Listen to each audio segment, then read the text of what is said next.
West Tigers Faithful, episode 55, coming to you live from wherever you listen to us. And now is probably the time for that general plug. Spotify, Apple, etc.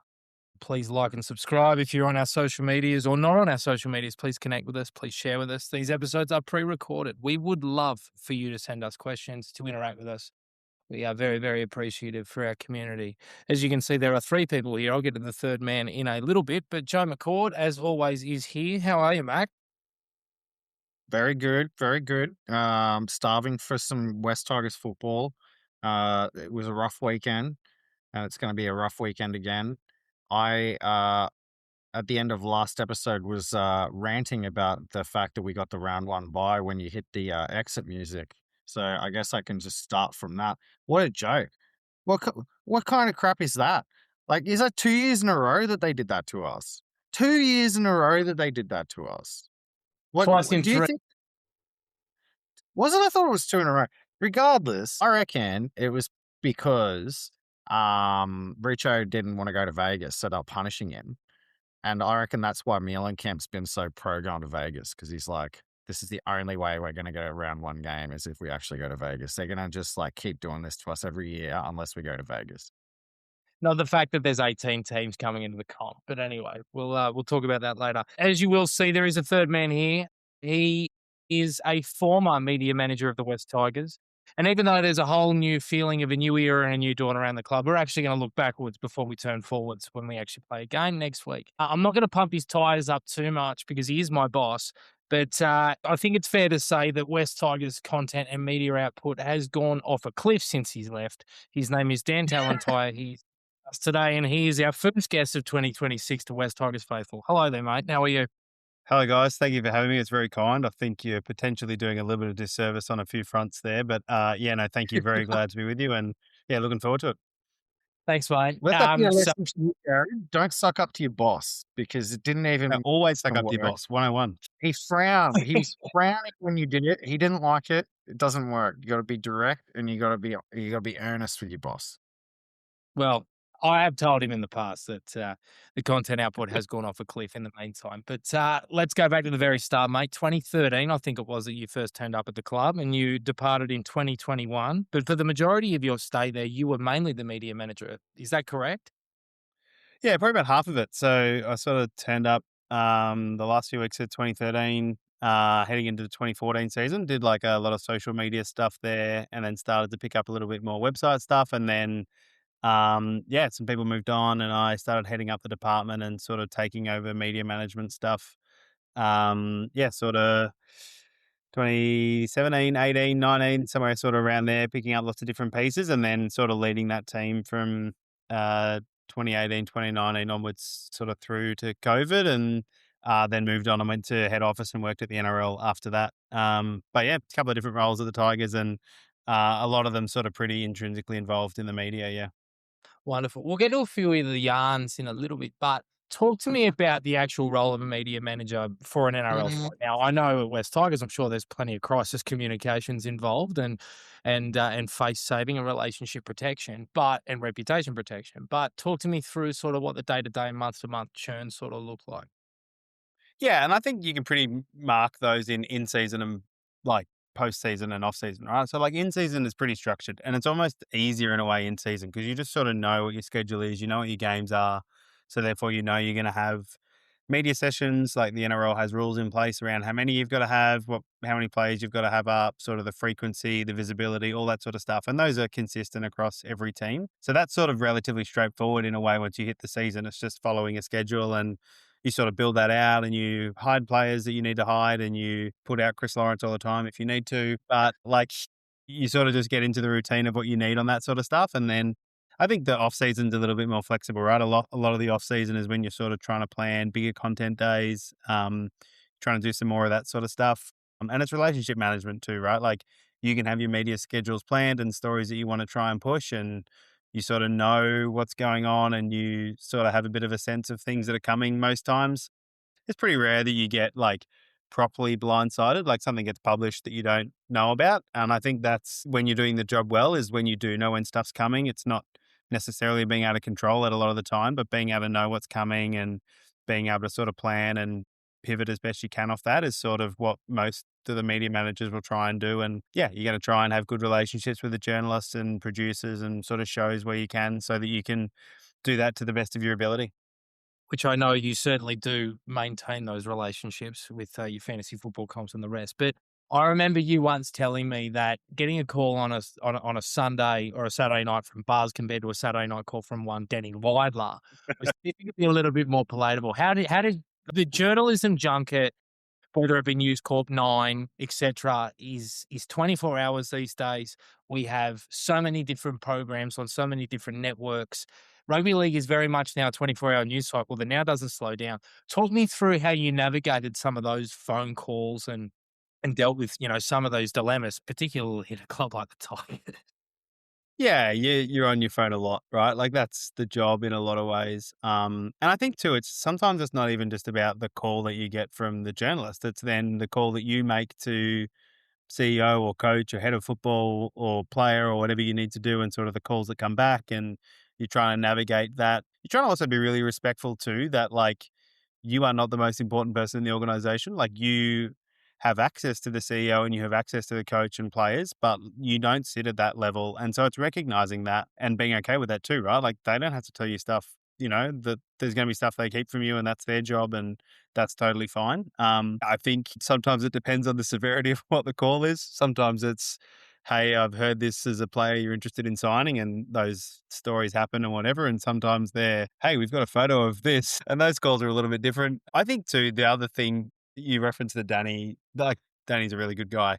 I think you don't want to be the story. And so I think the ones that I ever got sort of most worried about is when I knew they were involving me in some capacity. Cause like you don't want to be in the news. You don't want to, it's not about you. You want it to be about the club. You want it to be positive. And so the last thing you want is to them to be talking about you positively or negatively, right? Like it's not something you want because you just want the focus to be on the club. Yeah.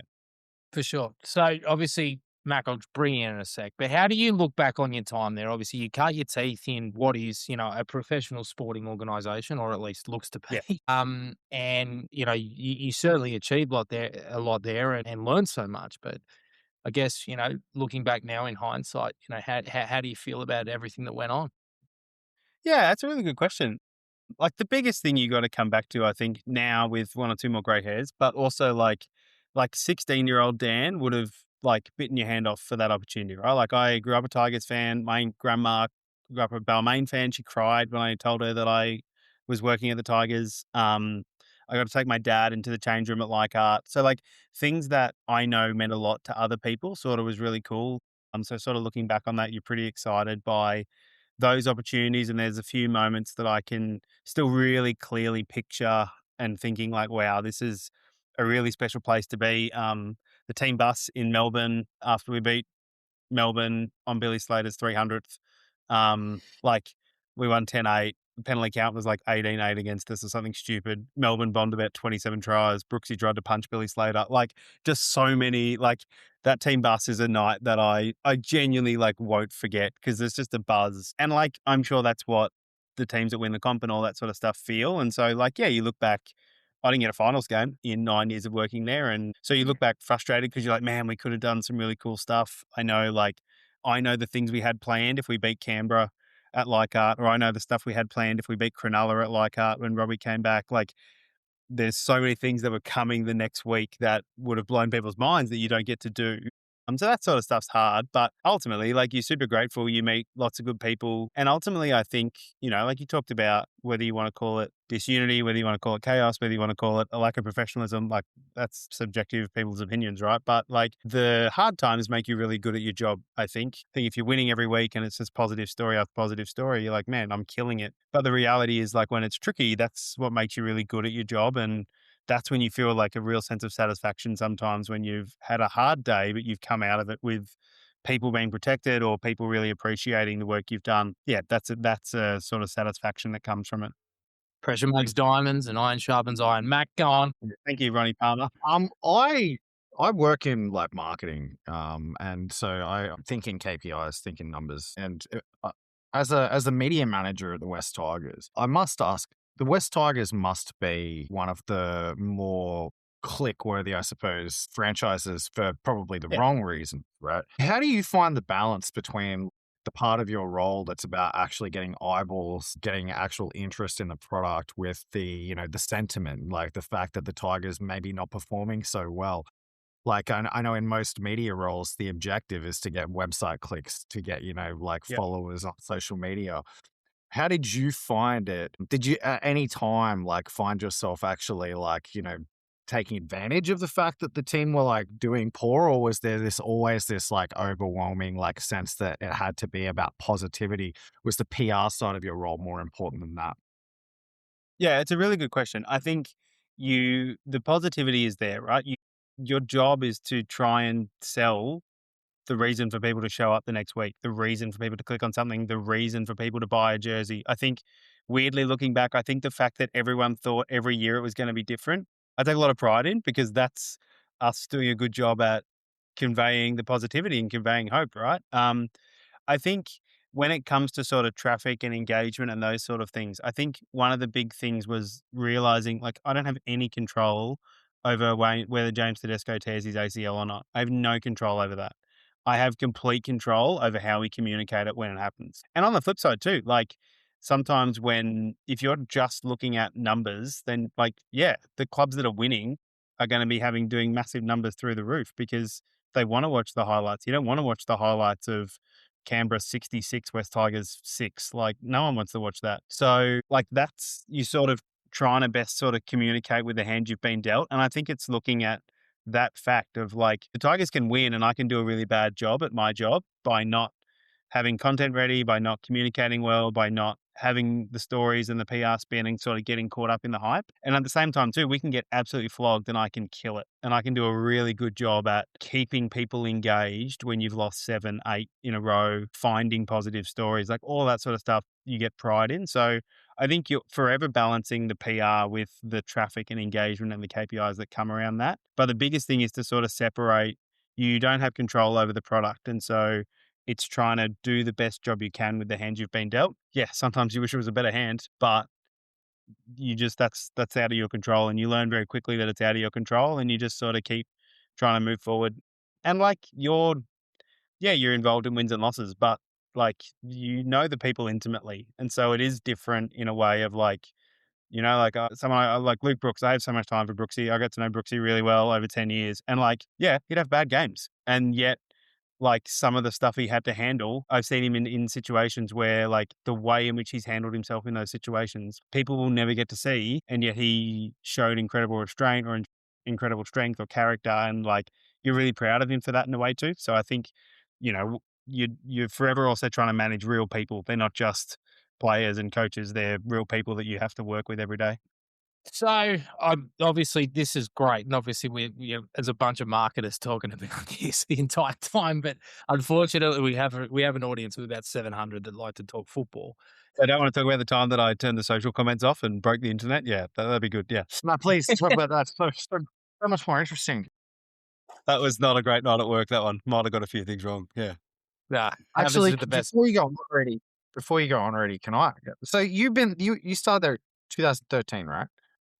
Yeah, 2014 was my first full season. Yeah. So you pretty much were like a rookie at the same time as Brooksy and Mitch Moses and stuff. Like you came in at the same time that all of those guys. So you were pretty much like there for the entirety of Luke Brooks's like West Tigers career. It must have been like it sounds like you developed quite a good rapport with him. Yeah, it must absolutely. Yeah.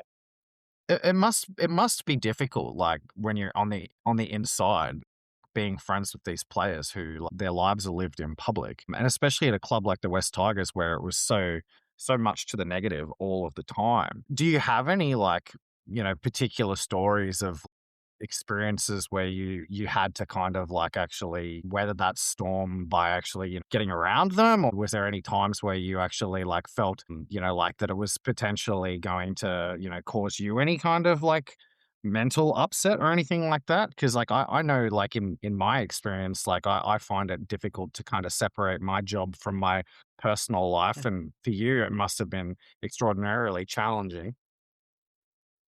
Yeah, absolutely. And I think anybody that says that they separate this stuff from their life well, is probably lying, or they're much better at their job than I was. Yeah, I think there's one thing in there, like, your friends, but not really. Like, they're your colleagues and, like, Mhm. you have a relationship with them, but, like, you're not friends. There'll be some that you get to know better than others for sure, whether that's you're at the same life stage or you've got maybe you know them outside of different things. Like it might be someone that you've met in different circles or whatever. And so there's people that you will get along with better than others, or people that'll stay at the club longer. And so you get to know them better. Um, I think, yeah, Luke's a really good example. Like, I think, yeah, he's a very different guy at 30 than what he was at 20. And I don't think that's unfair to say to him. But that's everyone, right? You just grow up and you're in different life stages and you have a partner and have kids. And I think with Luke, I think it was more seeing him. Yeah, he just copped it. And yeah, sometimes Mm. he'd play well and sometimes he wouldn't, but he also had 7 coaches and 6 heads of football in 9 years, and usually a different attacking coach every single year as well. Like, and different halves partners and like all of that sort of stuff that can lead to instability. I think there's a moment in everyone's favorite West Tigers documentary on Fox, on Tales from Tiger Town. There's a moment, another great career move. Were you There's an a executive moment, producer? yeah, I have a title credit. Yeah, Fox did most of it though. There's a moment actually after we lost the Tommy Raudonikis game at Leichhardt. Obviously the Cowboys are like flogging us. Tigers come back with 4 tries in 12 minutes. James Roberts scores, and I think if that try is allowed to stand, there's 10 minutes to go, and the Tigers are going to win, and they're all over them. And that try gets taken out for obstruction, and the Cowboys end up holding on. And the last kickoff, Brooksy knocks it on.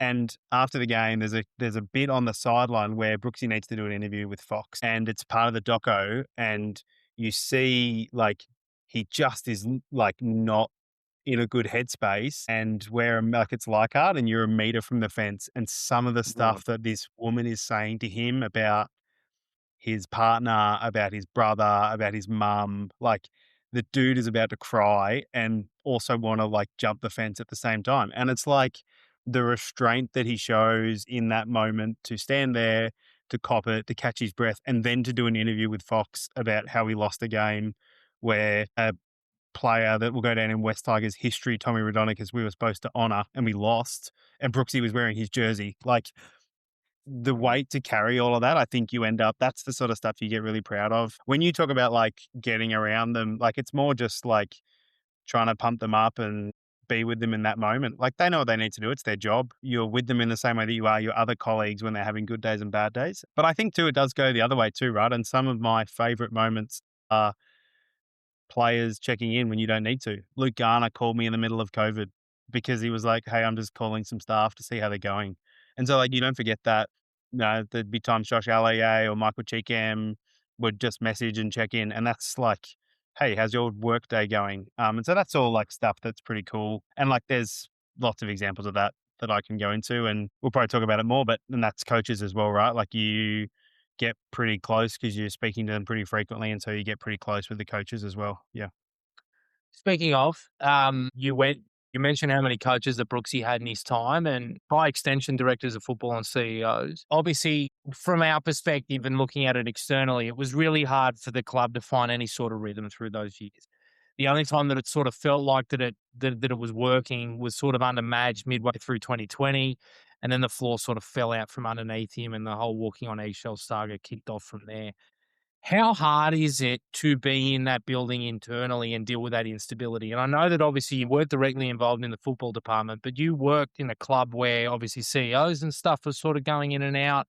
JP was like obviously there for a long time, but he had that issue in 2019. Talk to me about how that sort of festers and manifests day to day. Yeah, and I think the biggest thing to call out, and it's genuinely not a lie, is that you don't see the instability internally. I can remember the day, it was like 2014, like there was the back page of the paper, the Robbie Nick Potter fallout. We play the Dragons, we'd lost. And like Mick walked into the office next day and everyone was like weirdly quiet. And Mick's like, "Don't worry, guys, I'm still here." And it's like, that was partly Mick. He just took the Mickey out of everything. Not intended. But like, I think you just sort of like, you don't feel the instability as much.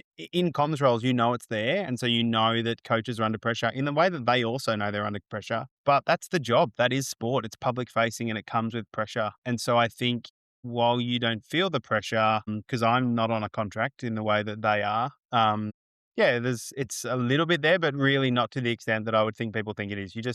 You're just getting on and doing your job, and you know the work that's being done. You can see the coaches are good people. I think it's pretty rare. I'm sure there's circumstances where coaches have been flogs, and like genuinely none of the ones that I had to deal with work. So I never saw it from that end. It's more, I guess, probably you just feel, yeah, a little bit frustrated for them that they're not getting the results they want because of whatever circumstances are going on. Yeah. Summer of 2019, in the middle of a bushfire, there was a pretty massive saga that played out in the papers that involved West Tigers' pursuit of one Latrell Mitchell. That obviously fell flat, and we know how that all ended and where he is now. But give us a bit of an inside knowledge about what went down. Oh, and like, I don't know much anything else that hasn't been reported by this point, right? Like, as in a lot of it's already out there. Like, I think it was pretty obvious that, people had gone out to meet Latrell and it certainly seemed like there was a growing optimism it would be happening. I think the thing to remember in comms jobs is you usually get a really short window of like, this has happened to we need to announce it. And so you're forever like planning in the background of what you'll do. Like there'd be part of that that the Tigers ended up signing Adam Dewey. And like genuinely, I can remember Justin called me into his office at like 3:20. Hey, Adam Dewey is coming here for 4:00 and we're announcing it at 4:30. And you're like, oh, okay, awesome. I'll just put together all of that content in an hour. That'll be awesome. Call my wife and tell her I'll be coming home late. So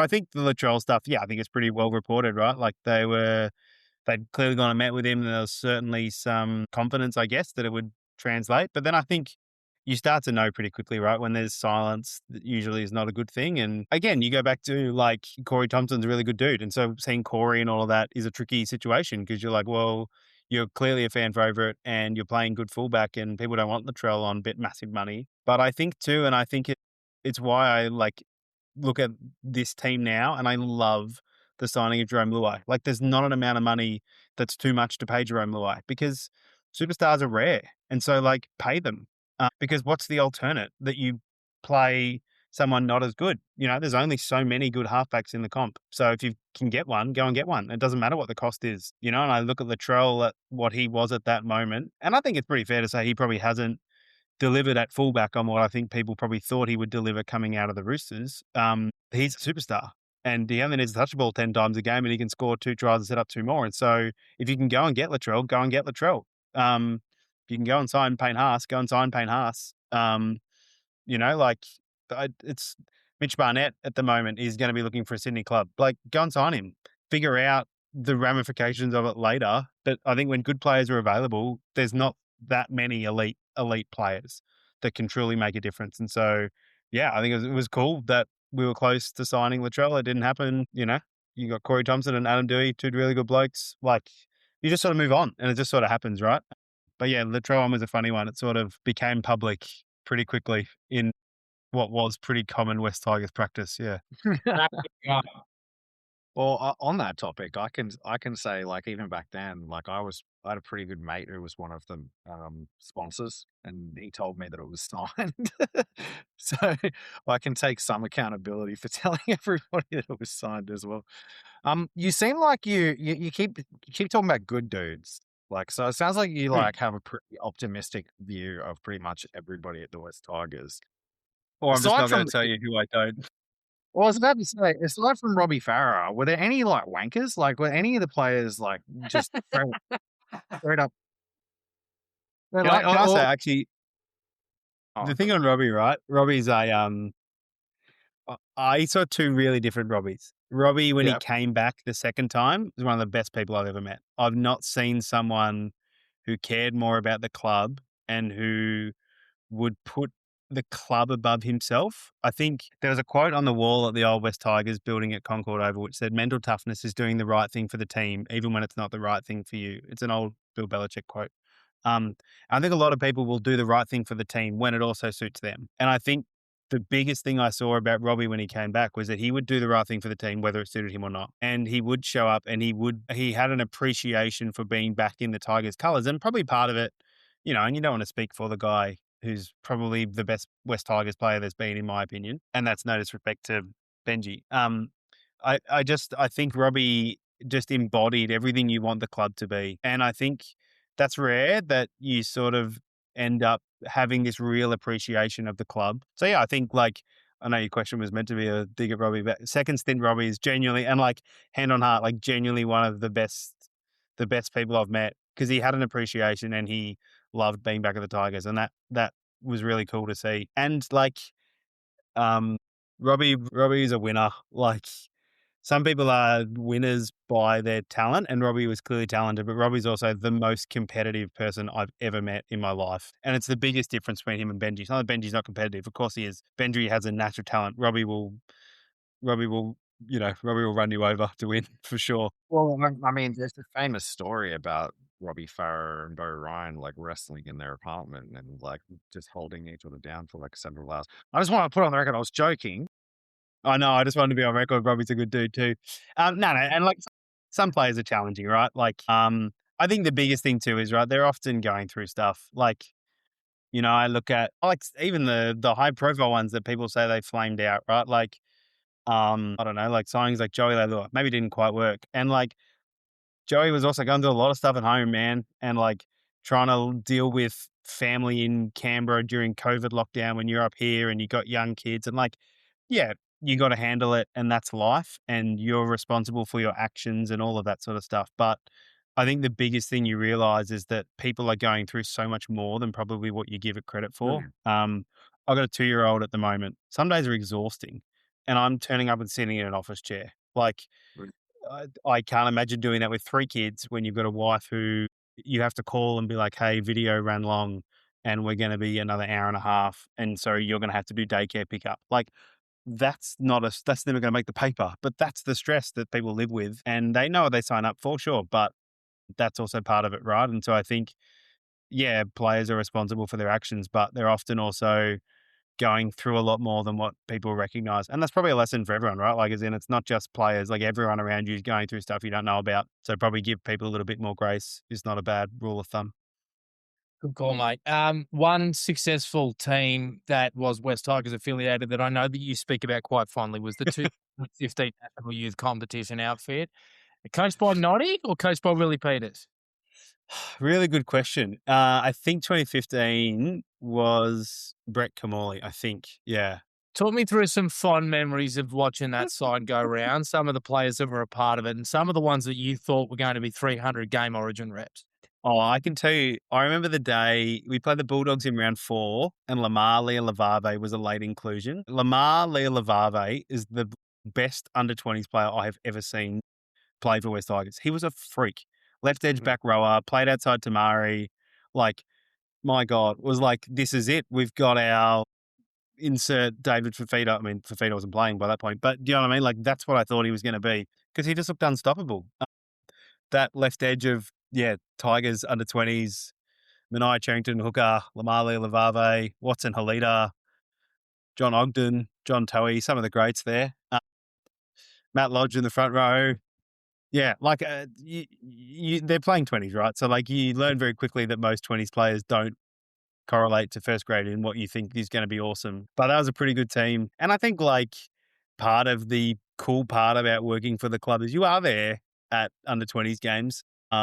And we took real pride in the way that we covered his and State Cup. And I think that actually also made you really good at your job too, because you knew all these players inside and out. You knew the guys that were playing State Cup, and you get good relationships with them, and they're far more chilled because there's 30 people at Campbelltown at 10 o'clock on a Saturday. But yeah, there's some good memories. Probably one of my favorite ones was when Andrew Webster was coaching the Tigers. He came up against some pretty challenging under 20s teams. There was a game, Nelson Asafa-Salomona's was one of his first 20s games. We played Melbourne at Campbelltown, and genuinely, the only time we could score points was when Nelson was off the field. And Nelson had come back on, and Melbourne would just score points. And then probably the other one is an under 20s folklore hero who I know, Nick Campton and some people like that, Addison Demetrio. was a front rower for Manly who one day Manly had all these outside back injuries, and so they played him in the centres against the Tigers, and it was genuinely the most single-handedly impressive game I've ever seen someone have. Like, I'm sure the numbers are out there, but it'd be like 4 tries, 15 line breaks, like, and genuinely not an exaggeration. It was just freakish. But Addison Demetrio obviously never quite reached the heights in first grade. So yeah, you learn very quickly that these 20s teams they're good fun. And yeah, finals, it's finals, right? Like, we weren't making the finals in first grade, so you get excited when they make the finals in 20s and state cup and those sorts of things. But I do remember Brett Hodgson always used to say, like, the aim of the game is never to win the state cup comp. And it's important to remember, right? Like, as in, yeah, you hit finals and you want these teams to win, but what you want more is for 4 good first graders to come out of it to be in the first grade team for next year. Like, that's literally the only point of it. And so, yeah, winning's fun. And when you hit the finals, you want to win because it's good culture and all that sort of stuff. But what matters most is the development of players from reserve graders through to first graders, and then they stick, right? Like, as in, it's not to say Jareen Buller doesn't become a long-term first grader if he isn't held back in, 20s and state cup that little bit longer, but you also don't know what that month does for his confidence and for his just getting used to preparation and all those sorts of things. Like, yeah, it's an extra month, but if it buys you an extra 6 years of a, you know, top 8 fullback in the comp, like, you'll take that in a heartbeat. And so I think that's the other really important thing to remember. There's, like, I'm sure we'll talk about Macassini, right? I think Macassini plays round 2. I think they're slightly mad if they don't. But also, like, I would be stunned if he plays every game this year because he's a kid.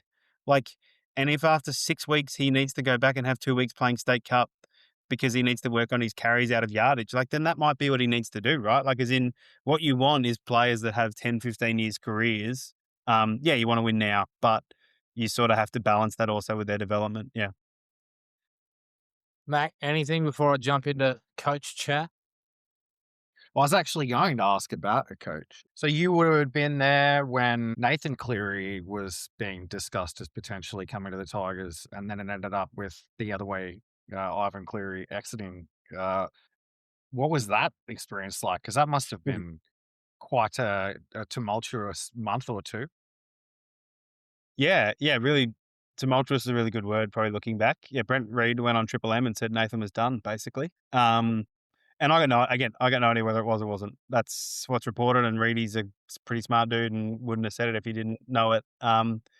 Yeah, I think you look at the Tigers over the last 10, 12, 15 years, and I think the one little asterisk you have to give the club over all of the mistakes they have made is that they got one right and it got taken away from them and it wasn't their fault. And that's not to say that every decision since is perfect. It's just like they had Ivan, and he was under contract and then he left. And yeah, you can't blame him for wanting to go coach his son. I get all that.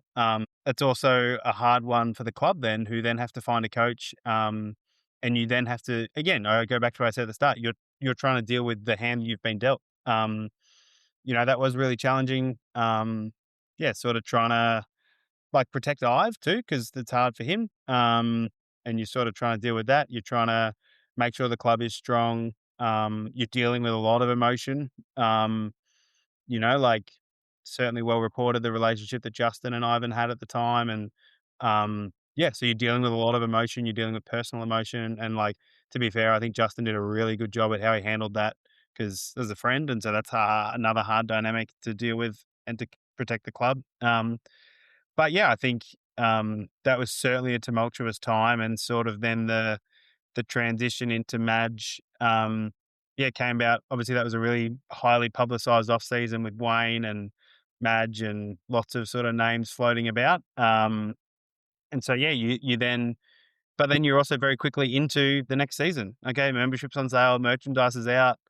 2019, you're sort of planning. 2020 is the 20th year, so you have 20-year stuff. You're sort of just into the next year, right? And it just sort of comes, and that's sort of the job. Yeah.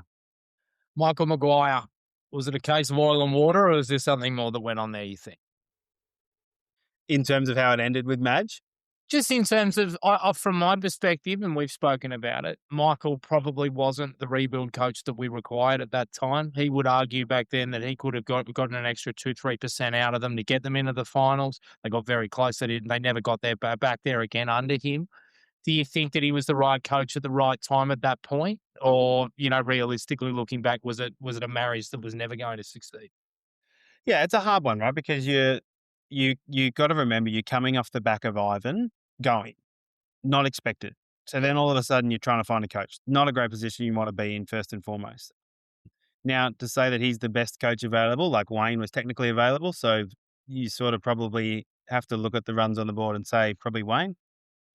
But the one thing I'd say is, right, like we talk about Madge getting close. We beat Cronulla, they're in the finals.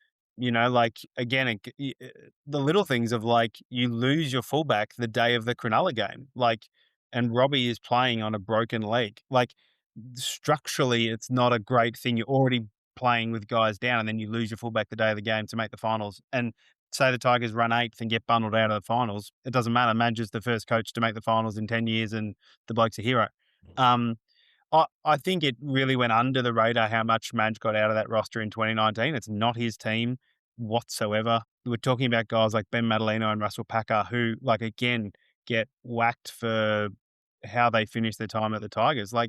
Look at how the Tigers started in 2019, and then Russ does his MCL against the Warriors in round 5, plays the last 5 minutes with a torn MCL, is out for 6 weeks, and the pack's never the same. Ben Madaleno picks up a knee injury against the Cowboys. Again, plays through a career-ending knee injury in Golden Point, doesn't play again. And so all of a sudden, then the 2 starting front rowers for New Zealand aren't in your team for the year, and that's hard. That's an impact on the pack. It's an impact on lots of things. You're dealing with, lots of sort of challenging circumstances around players that are coming and going at that point too. Madge is trying to sign players that he wants for 2020, but you're dealing with a side that Ivan had built and was sort of ready to compete. And so the biggest thing I loved about being with Madge is the bloke just wanted to win all the time. Rebuild doesn't exist. And I love that because I don't know, it's too short. Have a go, try and win. It's not about, I look at what Flano said about not going to win the comp this year. I can tell you right now, Madge could have the worst team in the comp and he would never, ever utter those words. And he would never let the players think that they wouldn't win because the bloke is a winner.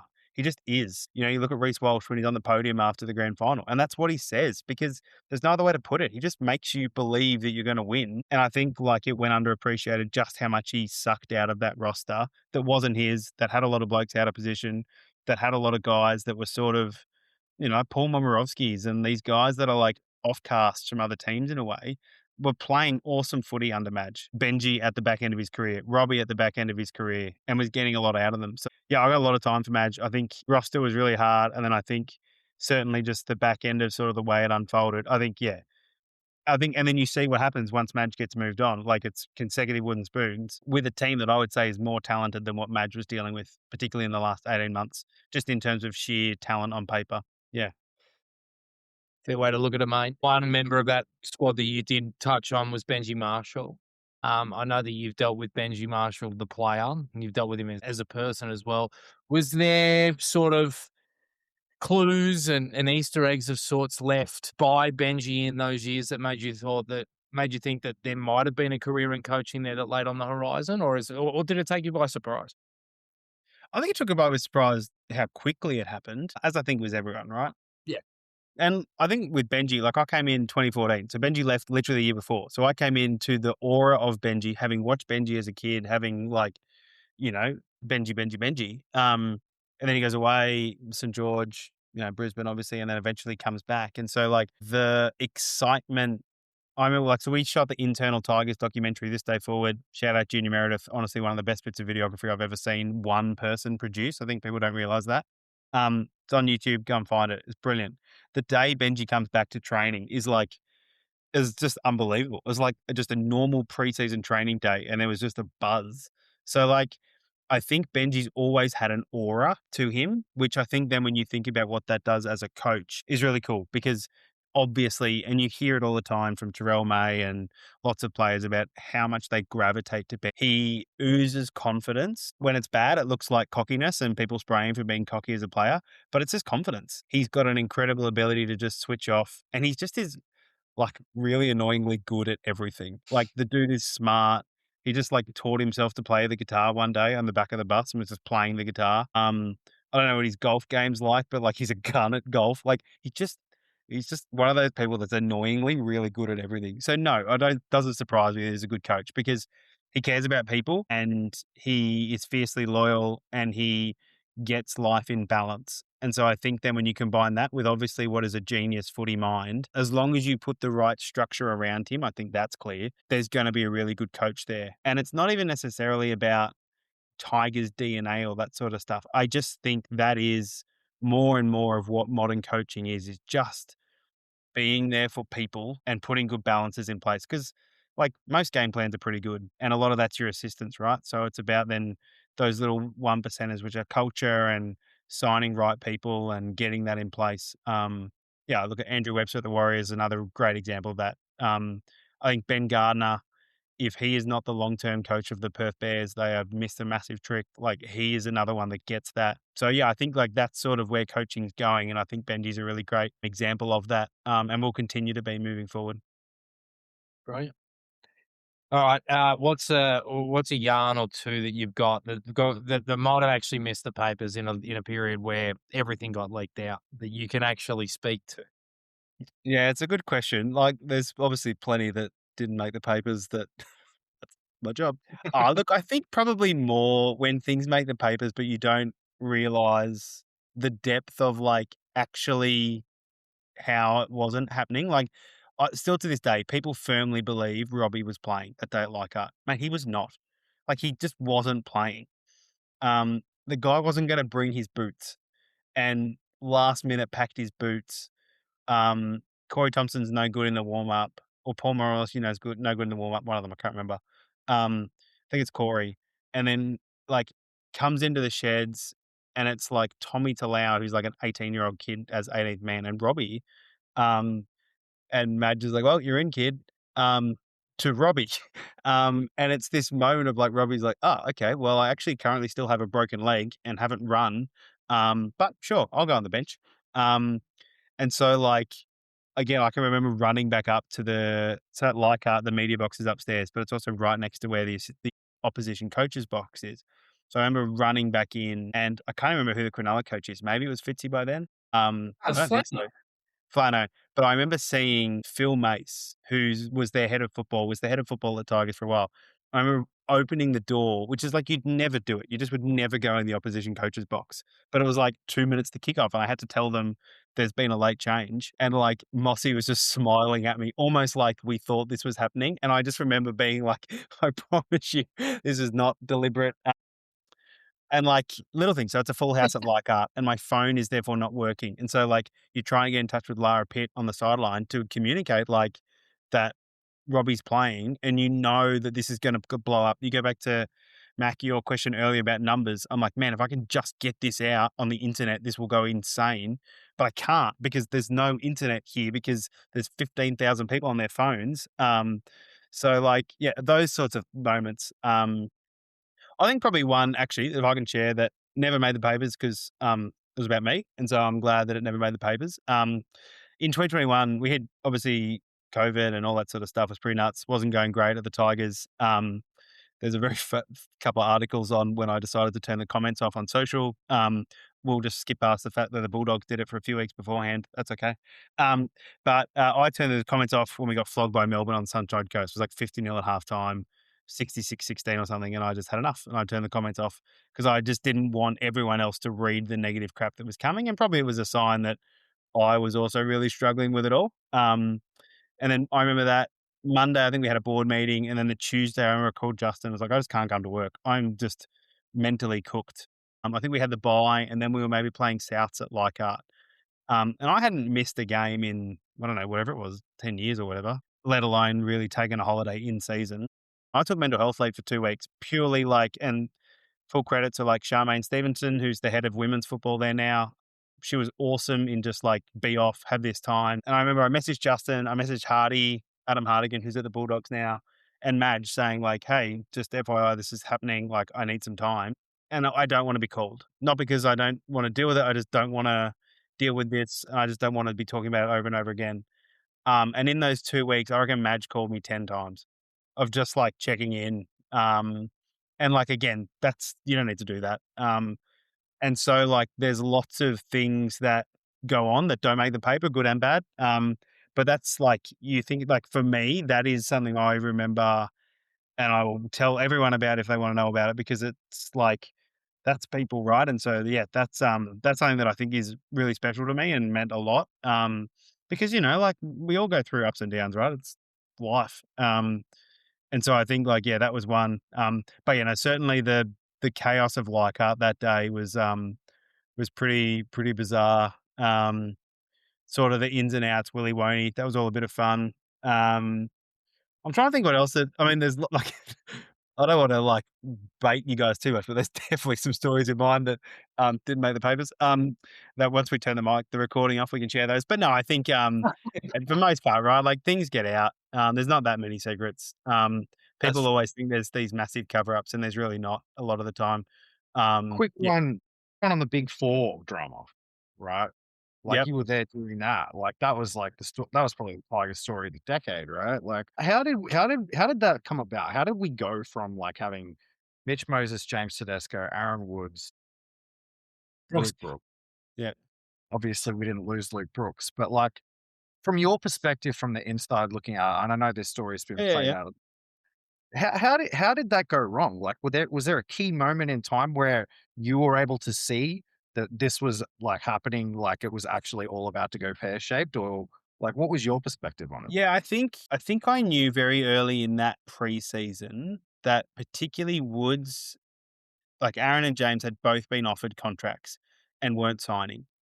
And so like you go back to sort of what we said at the start about silence. It's like, like why are we waiting here? Like there's so many wrinkles to it. Isaac, Joe Weeby, Jason Taylor, Ivan Cleary, it sort of went down to like, oh, Ivan put a deadline on them. And really all that was we knew they weren't staying at that point. I think sort of the way in which it unfolded was, like I think was then really reflective of the animosity or lack thereof that Tigers fans felt, right? I think, there was obviously a bit of animosity at the time to Woodsy for the way in which sort of that interview on Fox went and then going to Canterbury. I think Teddy was like, yeah, no, I just really want to go and win a comp.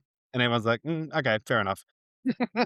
And he did the very next year and the year after. And so like, that was sort of like, I think you look at those two and there's less animosity. I think Mitch, like, yeah, that ended really messy, sort of the way that unfolded, wanting to get to Parramatta. Again, it became really clear that he was going to go to Para without it being said. I think it was really obvious that the Tigers just needed another halfback and were trying to get Tui Lolohea from the Warriors and just needed to wait a few weeks. And it just wasn't going to line up. And so there were some really messy weeks there where Mitch got out and went early to Para. There's that sort of clip after the Easter Monday game of like, which dressing sheds are you going to go into?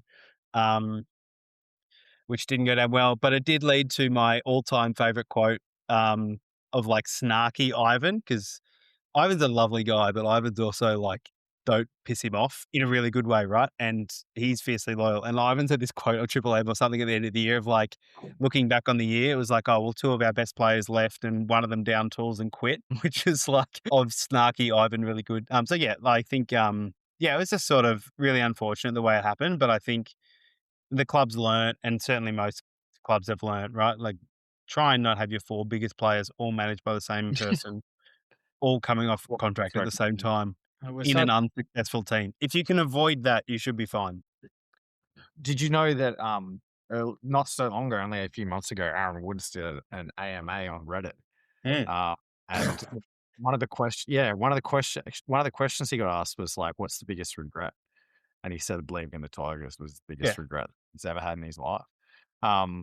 Which in retrospect makes sense. I offered him a trade in a fantasy football comp the other week that he turned down, that he may regret as well if he wants to update that. But think about like if that hadn't have happened, like I think Tedesco, that's probably one where he wanted to go to the Roosters as much as like anything, like it was his childhood club. But Ivan Cleary, 2019, 2020, with those 4 players in the side, look at what he actually ended up doing when he was at Penrith. It would have been, it's one hell of a sliding doors moment, one hell of a what if like all of those players stayed with that coach. For sure, right? I think Mitch and Brooksy I still question. Like, I think, again, like Mitch was still playing 6 at that time. Like, Yeah. credit to Mitch. Like, he has taken the halfback role in a way in which I think most people didn't see coming. Like, he played fullback at the Tigers and then played 6. And so, like, Brooksy was a 7. And so I sort of still don't know whether long term the Brooks and Moses works at first grade. Again, you'll never know, right? Yeah, Teddy's work ethic and his defensive work. But again, I think his game has gone to a level at the Roosters that he was really raw at the Tigers. His attack was brilliant. And I can always remember feeling like, man, if we just play the ball out the back to Teddy, we'll score a try. We just need to get down the other end of the field. But like what he does in the Roosters, there's so many little things now that I think Robbo's really evolved his game and how he's become so good. So yeah, look, I think, yeah, like everything, right? What could have been, but what could have been if, Tim Simona doesn't kick the ball 20 metres out in the full on the opening kickoff against Canberra in 2015 or 16. Mac, before I turn him into a pundit, is there anything else that you want to ask? No, I was going to ask some inappropriate questions about Alex Twal, but The Lebanese gazelle. Yes. you want? Yeah. The Lebanese gazelle, Twali. Look, I mean, there's a rumor going around That he and Ryan About- Madison were shaving each other's legs. What? No, but that's That's good. a rumor. That's just a joke. That's We a can joke. probably leave it there. Sorry, Like, Twali. That's a joke. Play on though. look. There's a rumor going around that Twal has a gigantic hog. Oh, I mean, I'm not. Confirm or deny? That's. You might have to ask Twali that one. Yeah, you might have to ask him that one. I tended to try. This may shock you, but I tended not to try and go into the change rooms when they were changing, and if I did, I tended to try and look them in the eye. It's a real revelation. I know. Yeah. That says a lot about you. Yeah. Thank you, mate. Yeah. No worries. All right, mate. How do you reckon we'll go this year? Obviously, it feels like the roster has now been built to a point where there's genuine depth, there's strike on the edges, and the forward pack is serviceable. We think that they'll make the 8. We're also, a West Tigers affiliated podcast, and we are quite one-eyed. Where do you think this group's at, and what do you think is their ceiling? What do you think is their floor?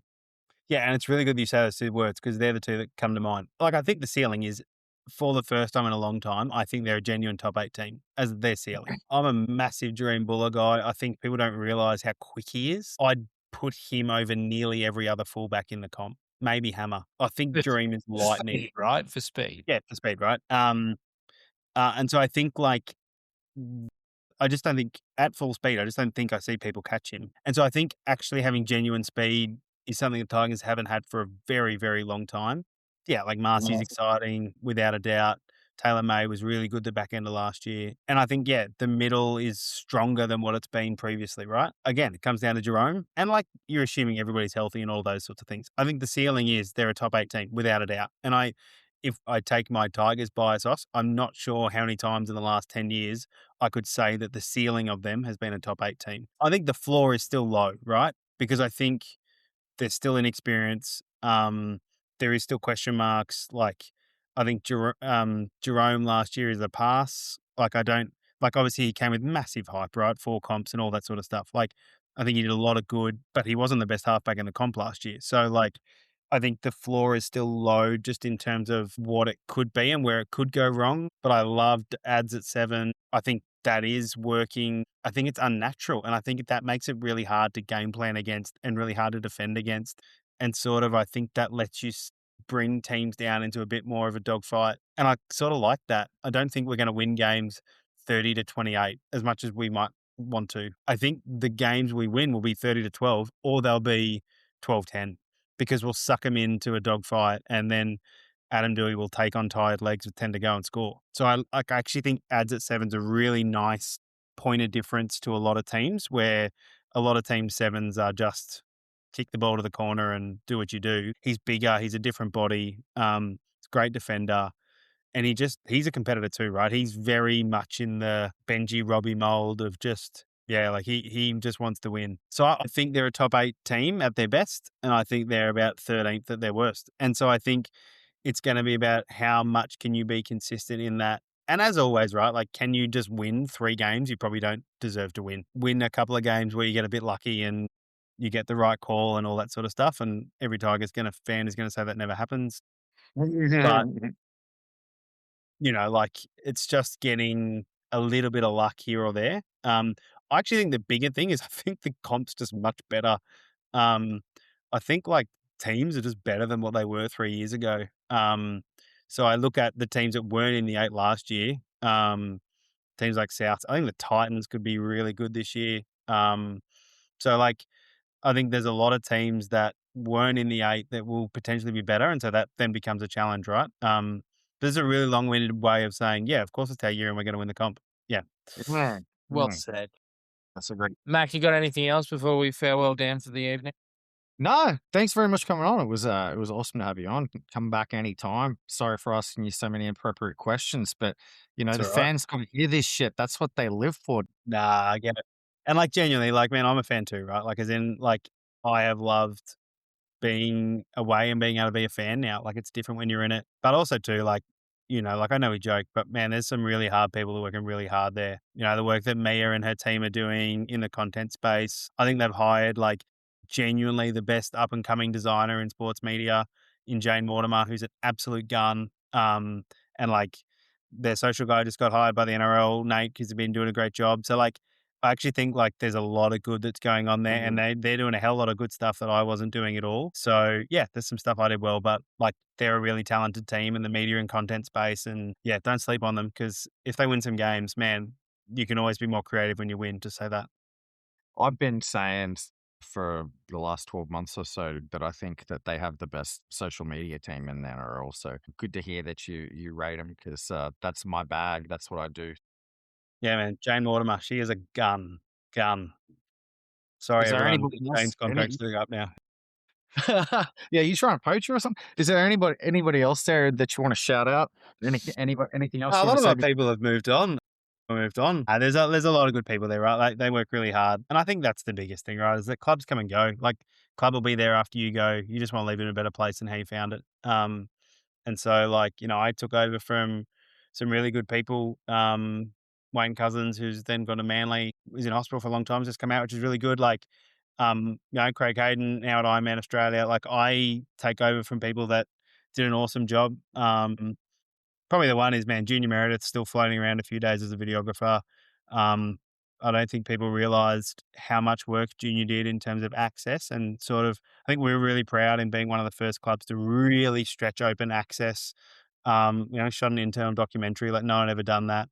Um, we did a whole lot of extra stuff, which was really cool. And so I think, and again, that was when we weren't winning. So, yeah, he's a really talented guy and certainly deserves a lot of love too. So, yeah, no, there's a lot of good people there, obviously, and I think it's you just want to continue to see the club grow and be successful. And again, like, we all get caught up in Holman's Barnes, whatever, and CEO this and head coach this, and, like, man, I don't know. It's all going to be there after they go. Like, it'll be someone new, and the club's protected by a heritage deed. It's not going anywhere.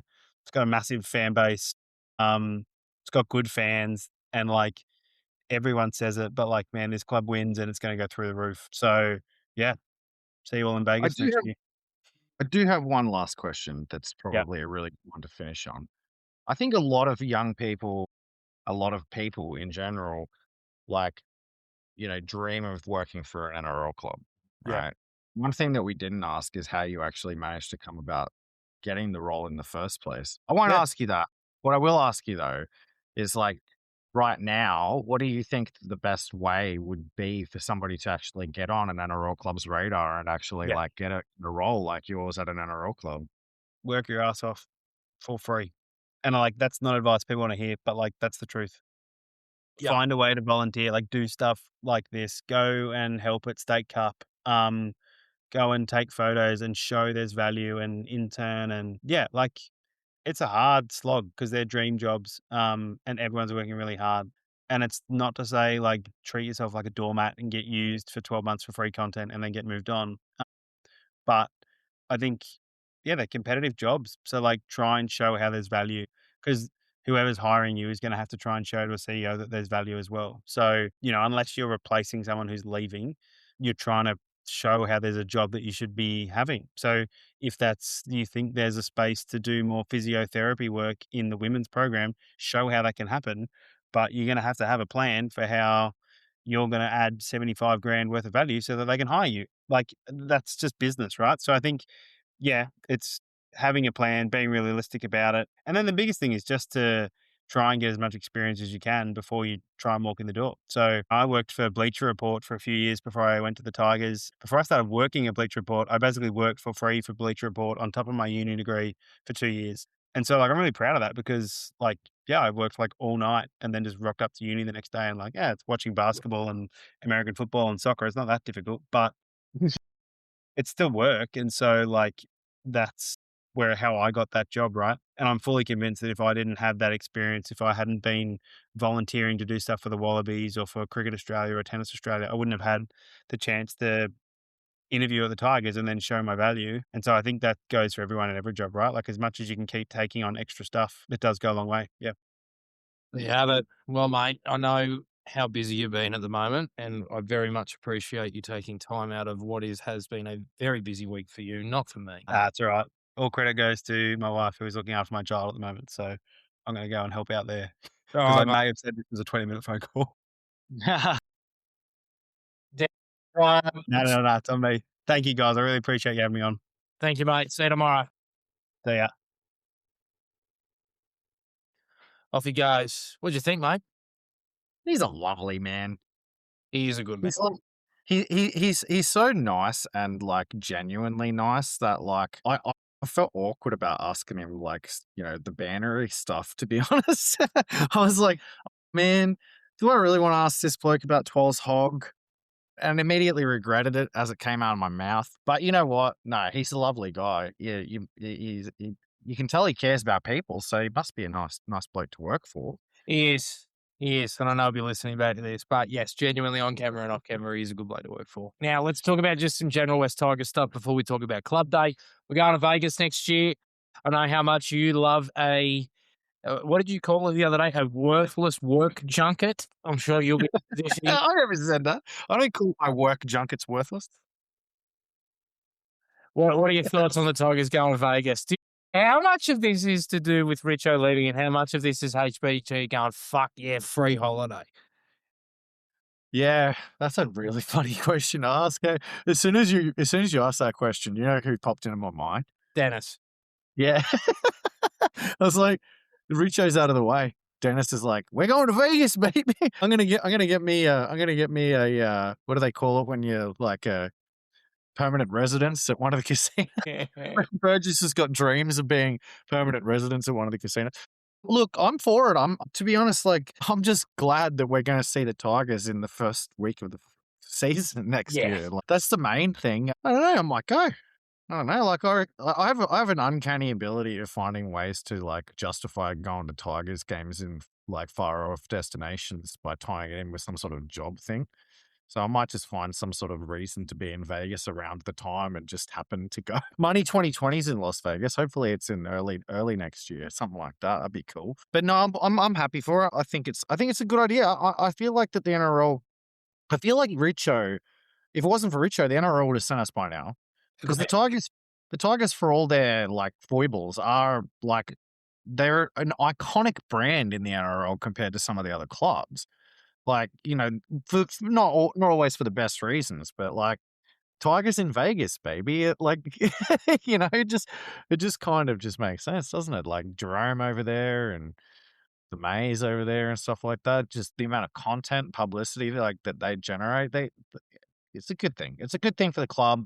I never really quite understood why Richo was so against it, to be honest. Like, I think, maybe it comes down to the fact that like, he didn't want to give away the home gate or something, or like, but the idea that it's a distraction or something like that, like, I don't know. I don't get it. I don't care. I don't agree.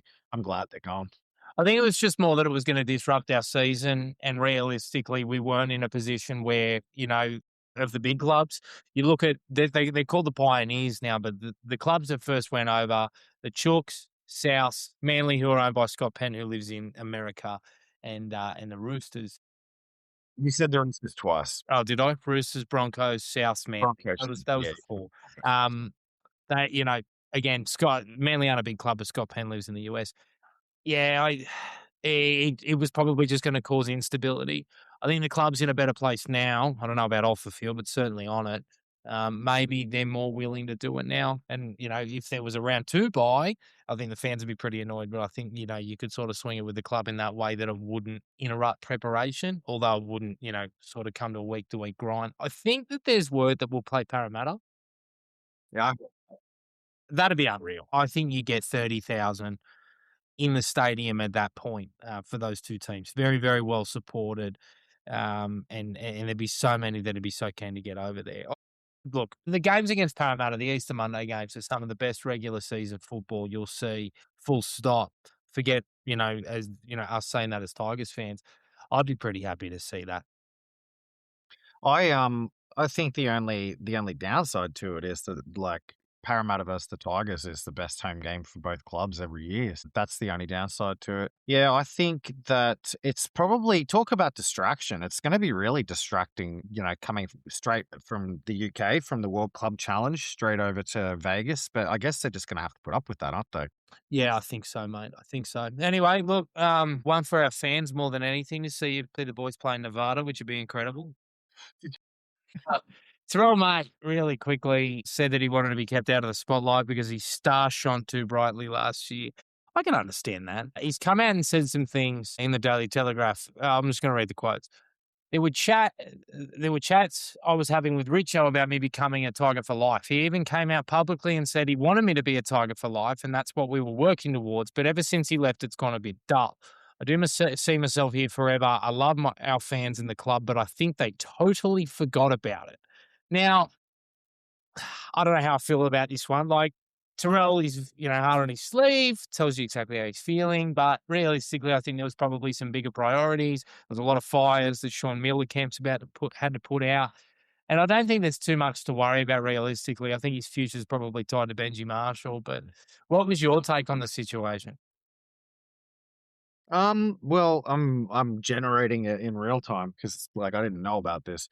Immediate reaction, weird thing to say, but it is Terrell May, and I'm also somebody who says weird things, so I can kind of relate. I think, to be honest, I feel like a guy that's so transparently himself all the time. It does make it easy to manage, to be honest, because you kind of just know where you stand with him at all times. So him saying something like that, it's like, oh, Camp could easily just be like, oh, Terrell, man, I didn't know you felt that way. Like, come over here. Here's a contract. Let's just sort this thing out, and it's done, right? It's like next time, just come straight to me, man. Like, I want to have a rapport with you. Like, like to what you said. Camp's probably been dealing with heaps of contract shit since Richo left and all sorts of other stuff. So Terrell's probably right. They probably did forget about him in the sense that, Camp probably just. But I do think on the flip side, individual player management at the Tigers is something that I do worry about a little bit. I think Benji's probably good at it, like from what I can see. Like to be honest, like he seems to be like a pretty good coach in that respect. But it's so important.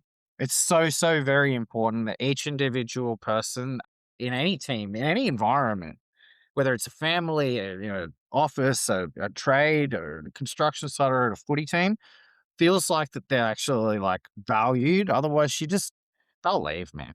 That's just the reality. People will just eventually just leave because people want to feel valued. They want to feel validation. So if Terrell's feeling that way, mate, I can't. That's his feeling. That's his emotions. And I get it. And I could imagine how that could be the case. And it's up to the Tigers to resolve that. Absolutely, it is.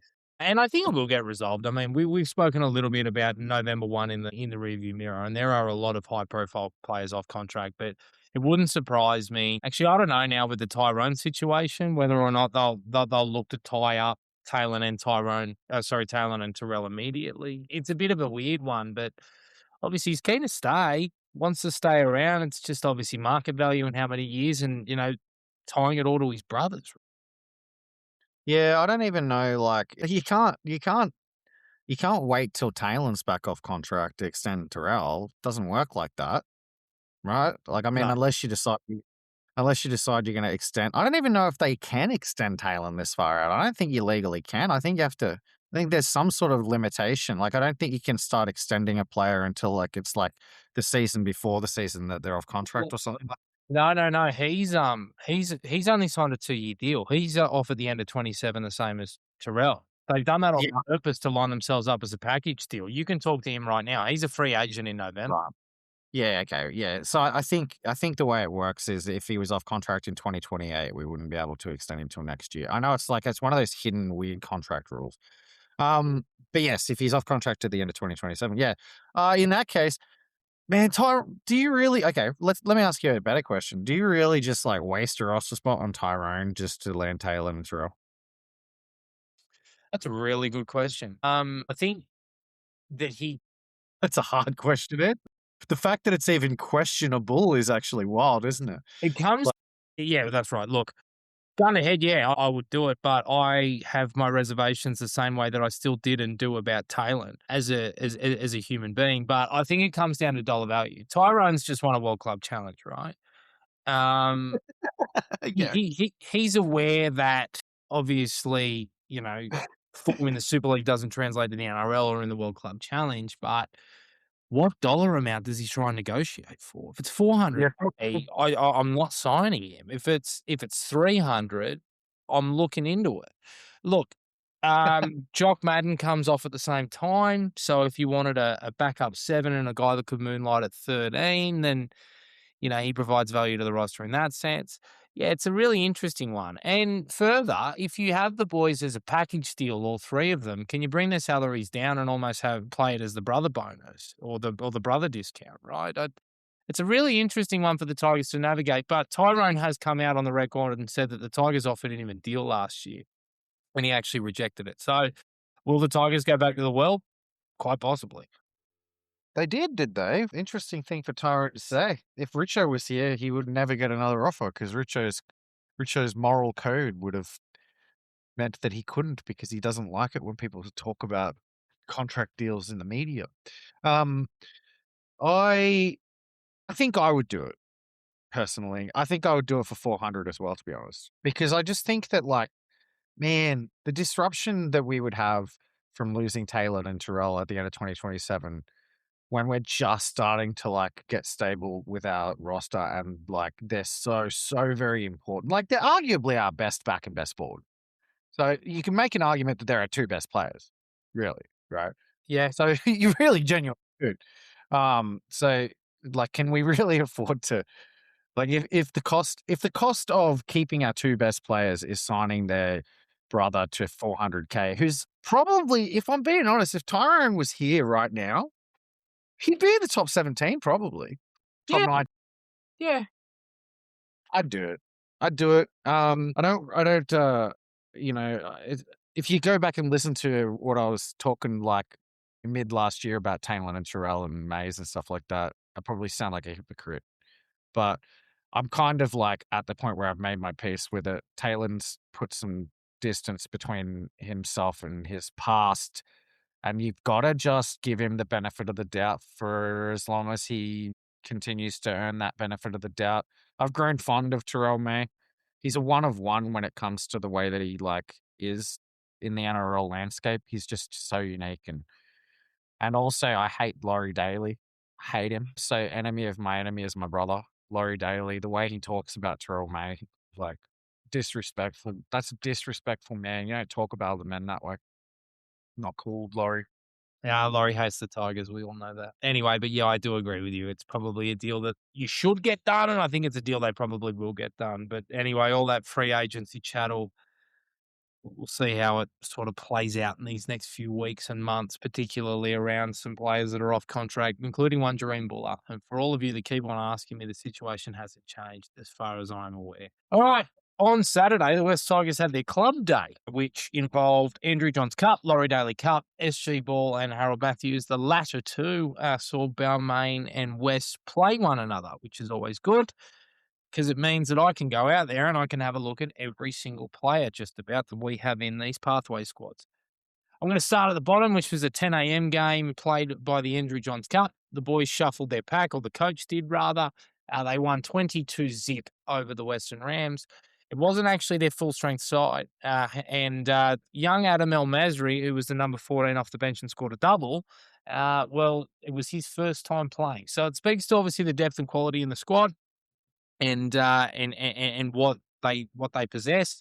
I'm going to mainly talk about, for the most part, and Mac, I'm not sure if you saw Andrew Johns and Laurie Daly, but you jump in anytime you need. But there was a couple of players that caught my eye, so I think I'm just going to talk about it. The first one is the 5'8" Mulatoni Talintyre. He's moved around the 17 all year, but I think he had a few nice touches, lacking a little bit of in execution in terms of passes going to ground and whatnot. But I thought he looked dangerous most of the time he touched the footy.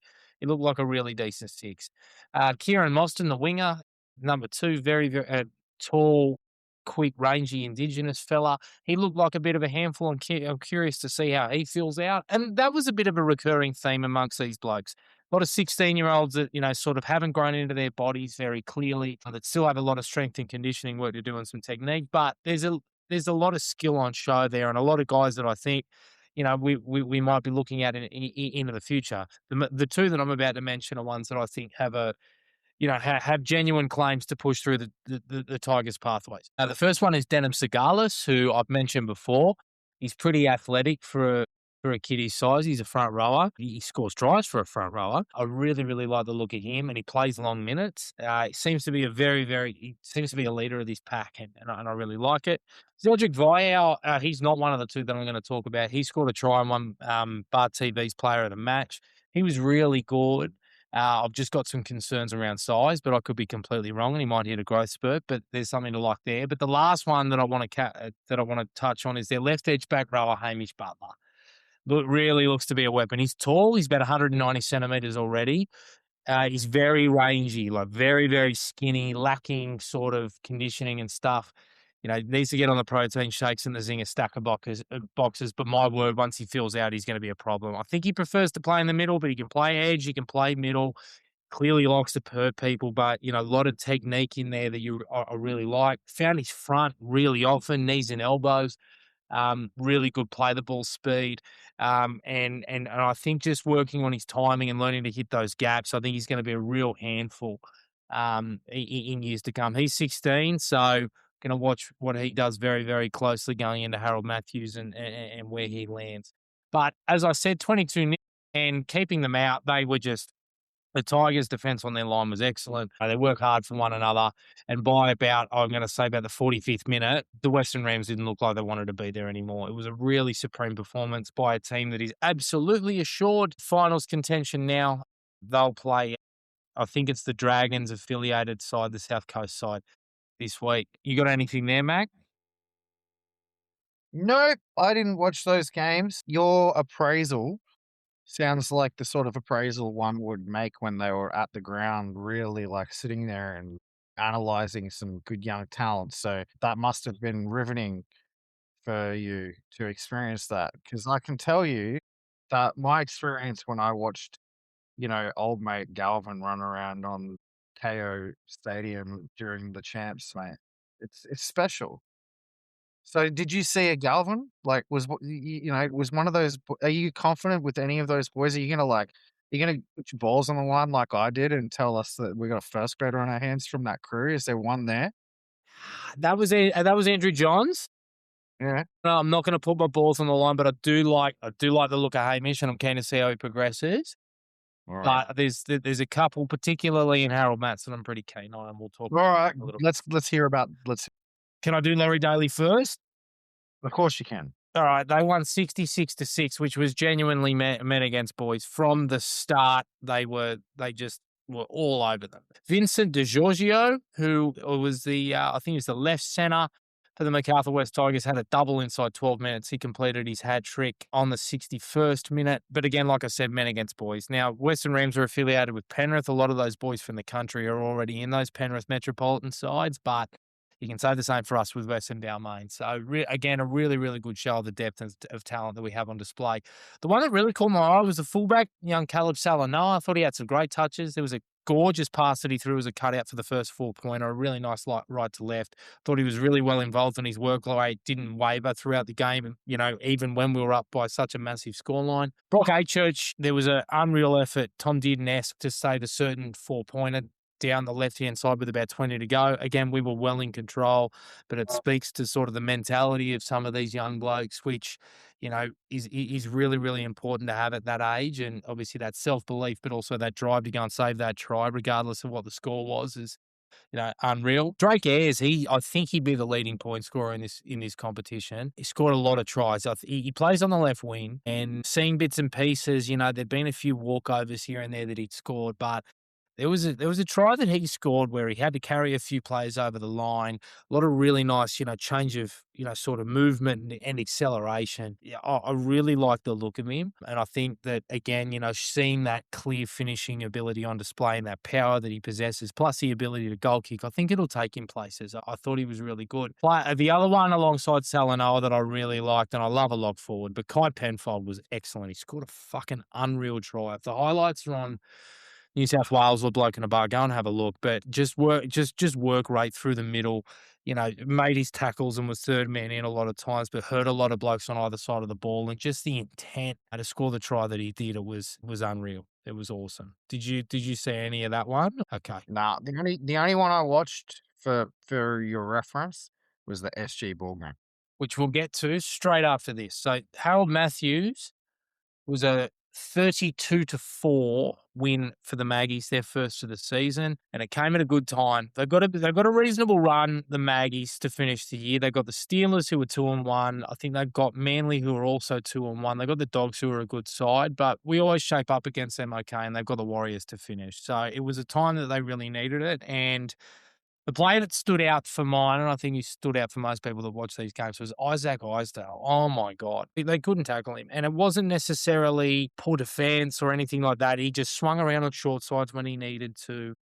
Some wonderful evasive work. He backed up, off his centers and off his halves. I just thought he was excellent. His involvements in good ball and even in midfield and even in our red zone were just unreal. The combination that he had with Kingston Finau, who was I rated as the second best player of the day behind Isaac, was just unreal. But again, Isaac, there's been, people tell stories about the fact that kid was running block shapes when he was 9 years old, and you can see it. Just the way that he times his runs and, where he sort of swings to on his outside shoulder, his little footwork, or his change of pace. It's so good to watch. He knows when to throw that pass. It's all about timing for him. Now, my concern with Isaac is simply his size. I think that he'll probably end up around the size of a Jai Gray or a Heath Mason, which is doable.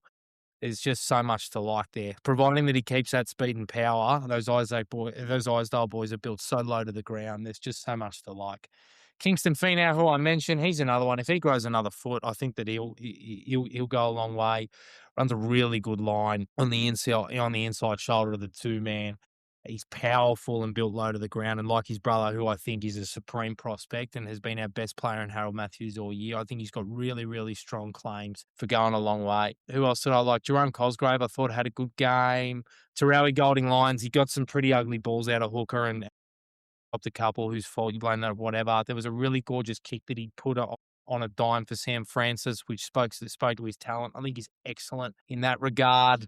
I liked the strength in contact from Ioane Sasulu, who was the starting hooker for West. I thought he was really good. Yeah, that was pretty much it on West. Balmain, they'll be pretty disappointed with their efforts in the red zone. I think there were a few times where where structure sort of fell away, and there was some opportunities for them to get it right, and they failed in those moments, and then West would go and score down the field. So these were, in some instances, 12-point turnarounds.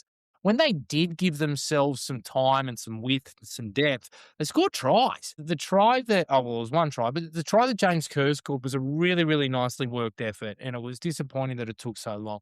Noah Valtungi, who moved from MacArthur West Tigers to Balmain this year, when he got in and started doing some ball playing, thought he looked really good. And I liked Darby Fothering as well, who is the starting lock there. But the number 11, Ratu Ma'afu. I haven't seen much tape of him, But every time he got the ball, he looked really dangerous. He's got a really nice ability to offload. There was a couple of times that he pushed the pass, but that's okay. Getting that ball free and getting it away at this age is really important.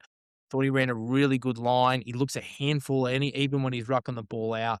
I was really impressed by him, and I'm really curious to see how he went.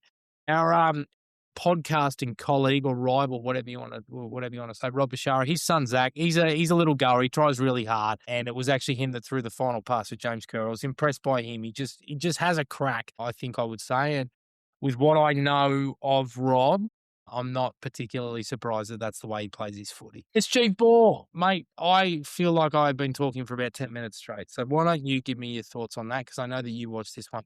Man, it was like watching.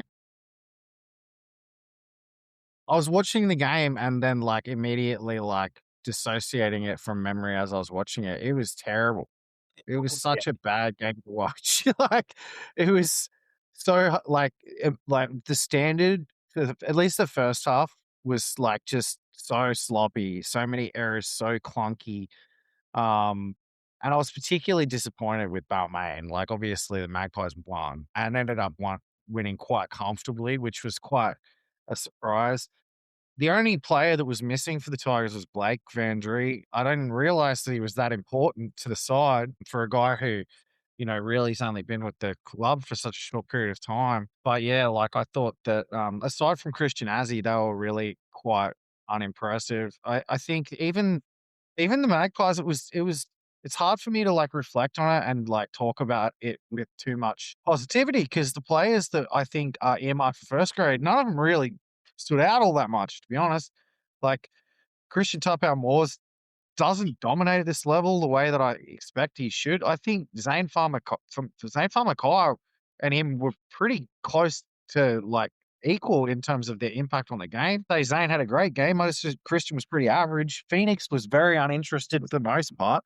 He like decided to show up and do a couple of things late in the second half and like, scored a try after throwing in a really good cutout. It's almost like he was just like, all right, let me show you what I can do. Just chime in, throw a cutout to the winger, unlock the winger, take it, score a try. Yep. I thought Tommy Siatami was probably the pick of the pick of the like elite pedigree guys, right?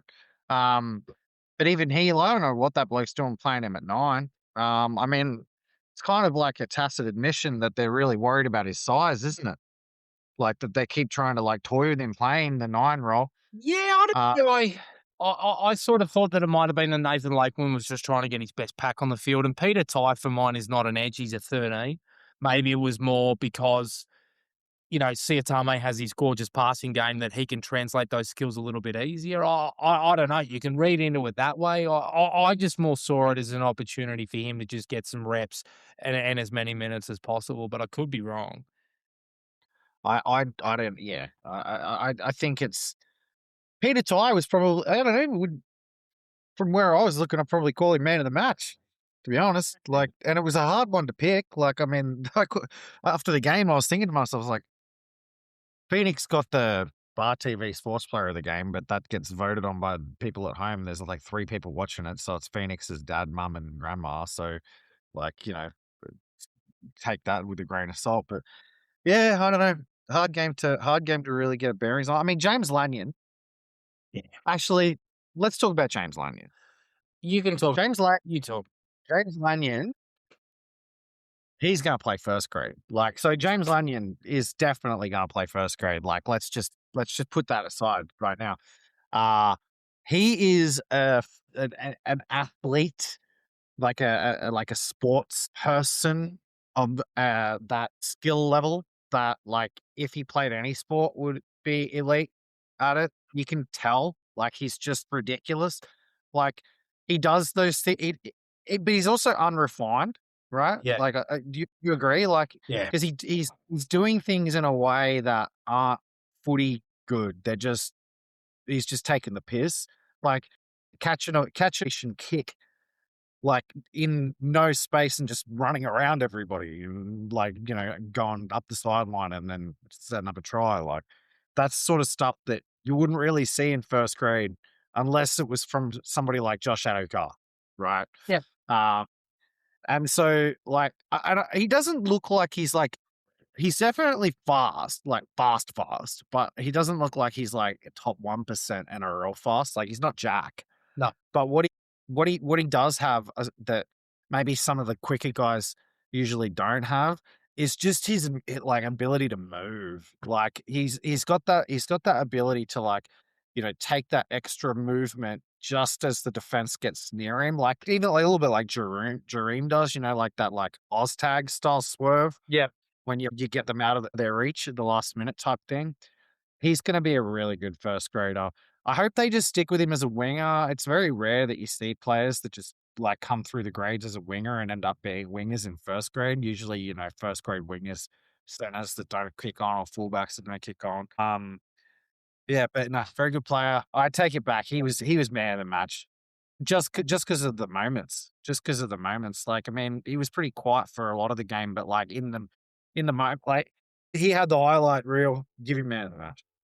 Yeah, he definitely did have that highlight moment. I think the whole game was a game of moments. Christian Azzi with 2 gorgeous try assists early in the first half, right? I'm sitting there looking at it going, okay, all right, this is the next guy in the pathways that I think is the half that we can look to that can progress through the grades. Similar to how we saw Mark Tanos come through. It's just questions around Christian in regards to his size. I think he's a more natural ball player than Mark.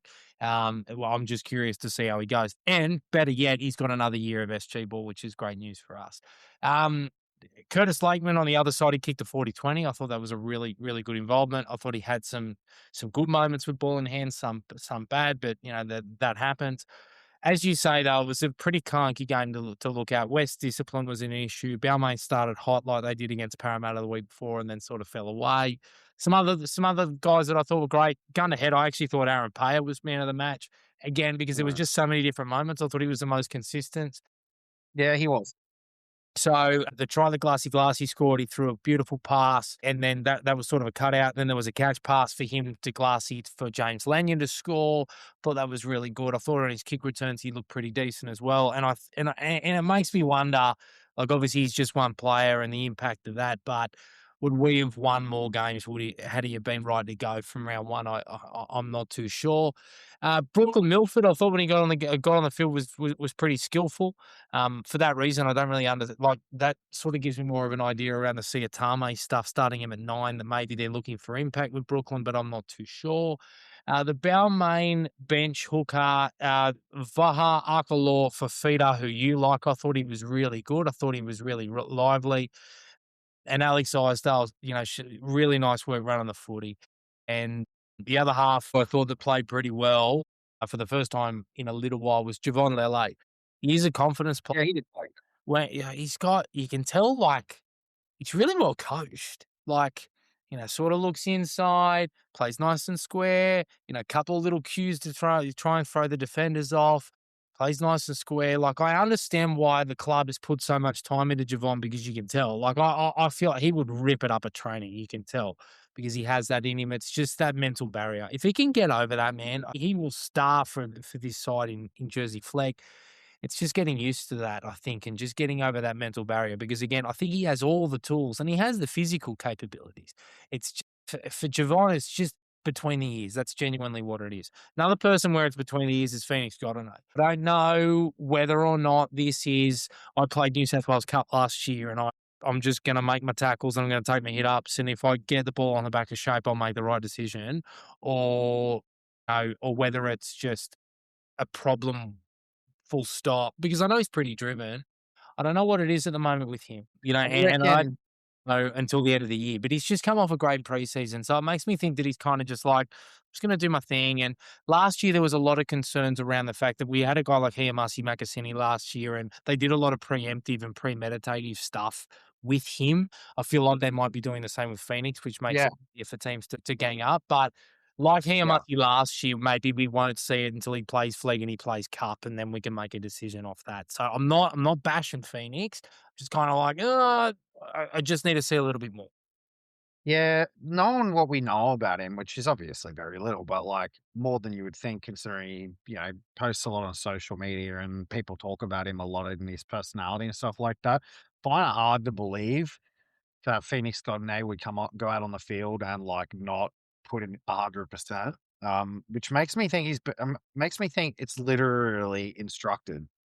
I know it sounds crazy, but like I could totally imagine being that, they've got him already earmarked for like a New South Wales Cup round one game or something like that, which they probably do because he was like named on the starting side for the trial. Like, so I can totally imagine them being like, just go out there, blow up the cobwebs, you know, get through your work, don't get injured.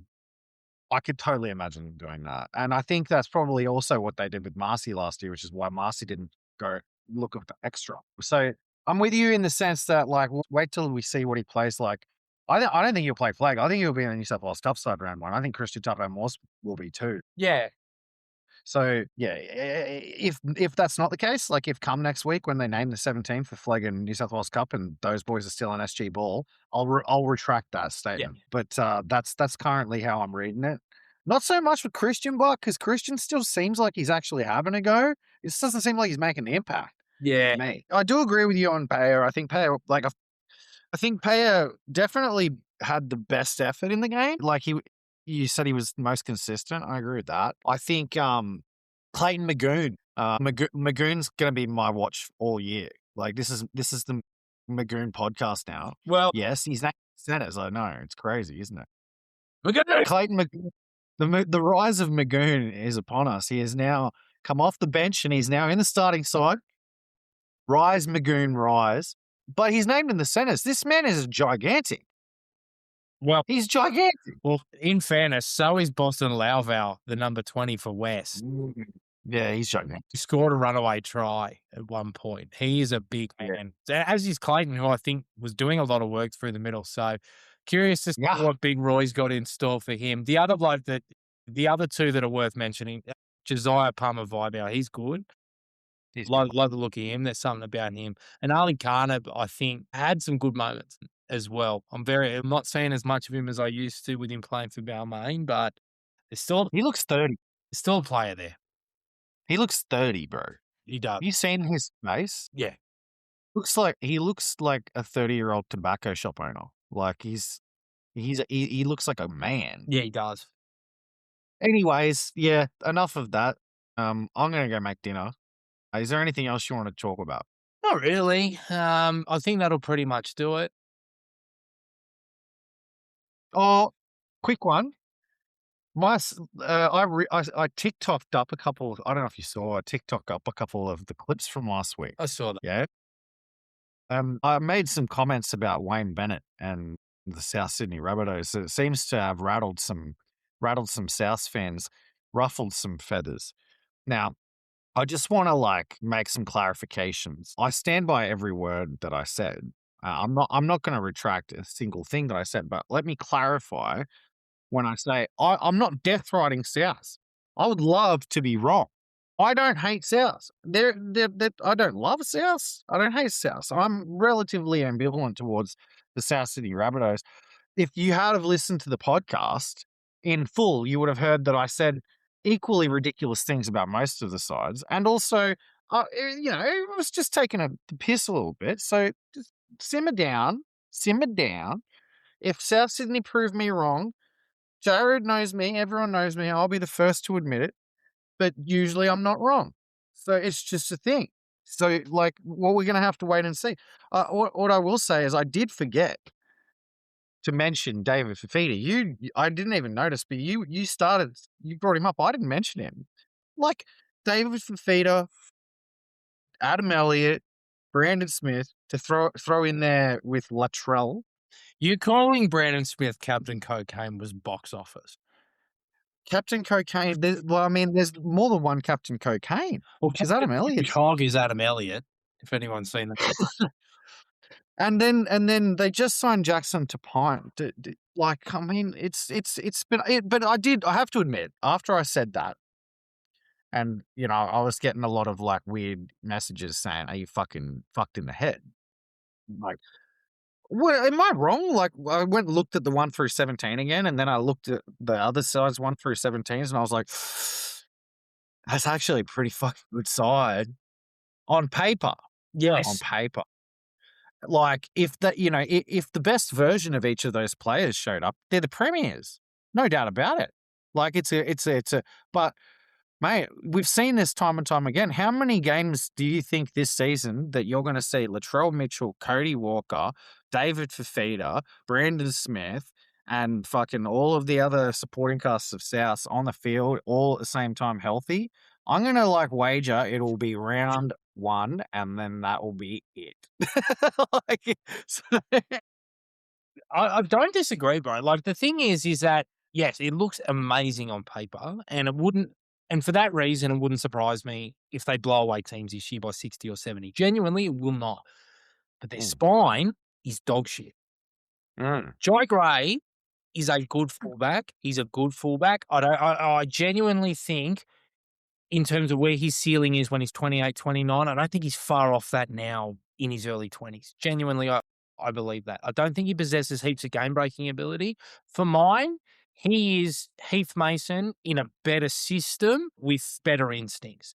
Cody Walker, I love Cody Walker. I think he's probably one of the best 5'8" we've seen in the last 15 years, and he's got one of the best grand final tries you'll ever see, but no one will ever talk about it because they lost in 2021.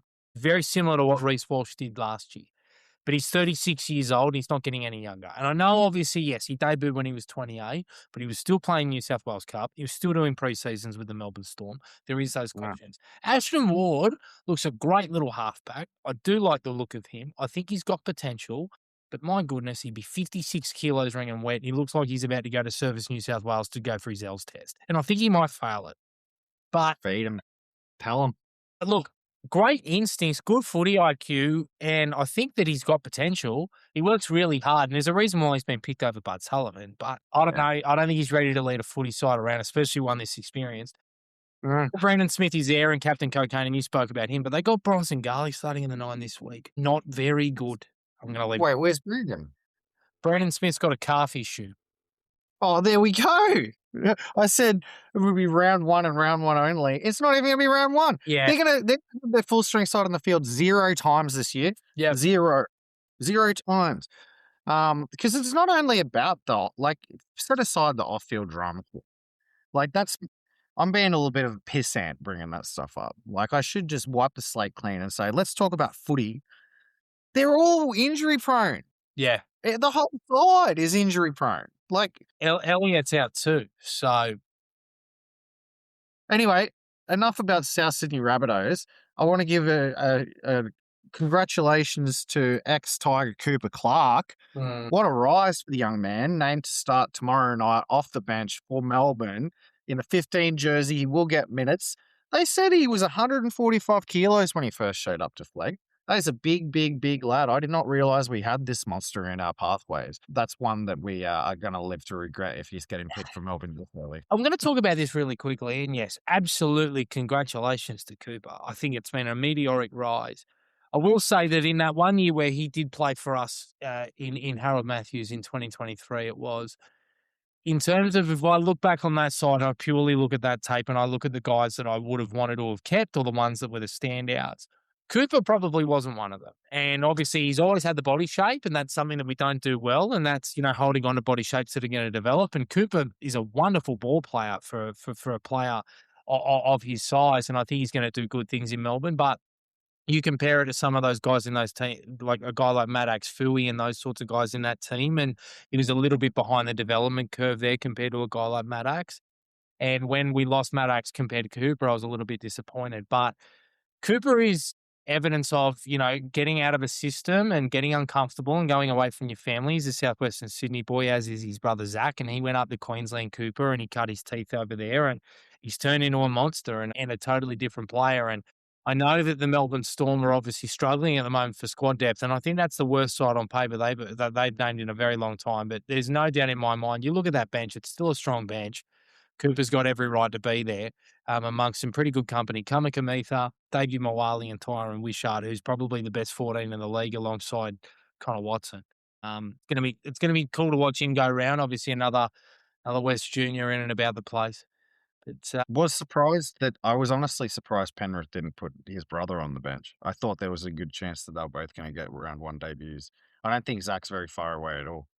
Yeah, no, I wouldn't think so either. And he's always been a point of difference. He's a player that we've always loved because he's such a good ball player, and he's a goal kicker. He's a bit of a throwback to the past in terms of how skillful he is. He just needed that, that tough edge and that ability to, you know, you know, flourish in a good system. And I think he's got that at the Panthers. Another one I'm disappointed to see lose, but if these boys go on and do good things, then you can't really knock them. So anyway.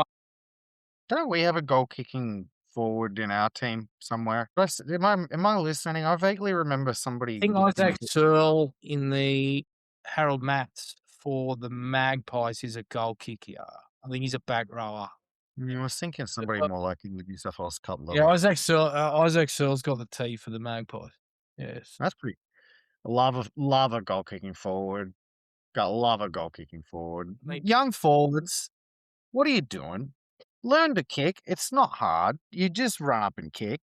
It's like, just do it. The age of the winger having to be the goal kicker just to get a fucking feed is oh, share the love, learn to kick, you know, Reece Martin, come on down. Zachary Clark. Well, there you have it, everybody. Well, obviously, I acknowledge that this is a little bit of a different episode, a different flavour. We will not be looking back, although we might have Dan on at another time. We'll certainly be looking forward. First game of the year to preview and talk through next week. We'll have some team lists for New South Wales Cup and Jersey Flag.